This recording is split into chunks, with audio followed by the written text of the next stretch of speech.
Here's an odd story that should not be a good one for really anybody, pretty much. But here's a really weird one. This is also worded very weirdly, and you'll see what I mean when I say this. But this article from The Hill reads, GOP senators offer praise for Klobuchar. Quote, she's the whole package.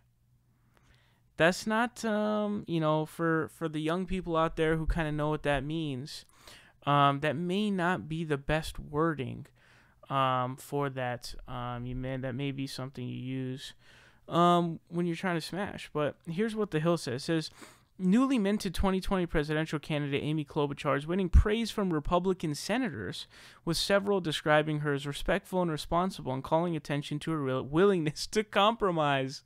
Quote, she wants to achieve a solution, and I would hope that's not a disqualifying thing for someone who would like to be president. I like her a lot and hope that's not harmful to her. Senator Johnny Isakson said, she's a person of character and great ability. She's the whole package. That's probably too nice. So apparently there are a bunch more. Senator Pat Roberts said Klobuchar is probably more responsible than the other candidates in the race. Oftentimes I'll stand my ground, Klobuchar told Politico, but if I can find common ground to get something done, I do.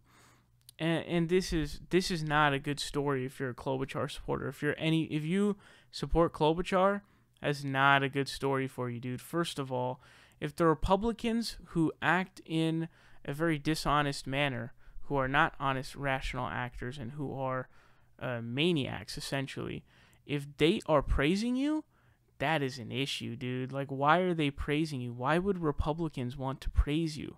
That's something to be very worried about. And when I see something like this, I already knew that I didn't support Amy Klobuchar, and I don't support Amy Klobuchar because of her being such a moderate Democrat, where she didn't sponsor Bernie's $15 minimum wage or Medicare for all bill, but claims to support universal health care, and her campaign announcement was filled with a bunch of boring platitudes that didn't mean anything. So essentially what I'm trying to explain to you is I already didn't support Amy Klobuchar, as I imagine a lot of you guys don't, because that's what makes sense. But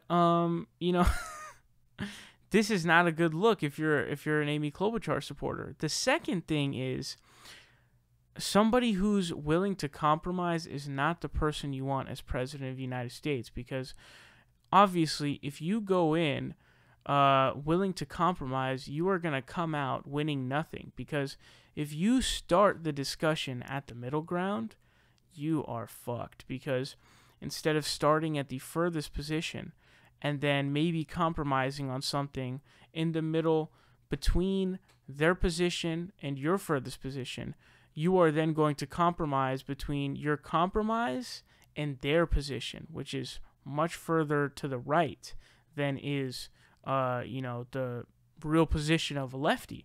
So having this is not tactically a good idea either in terms of legislation and getting things through. And that's just going to be Obama 2.0. And by the way, about Amy Klobuchar, she's trying to reach out to the Hillary Clinton wing.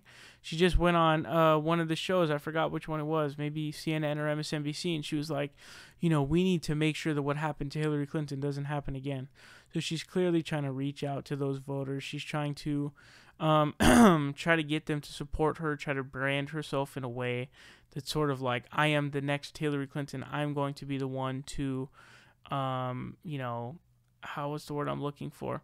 To just, avenge Hillary Clinton, essentially. So that's what she's doing. Amy Klobuchar sucks big time.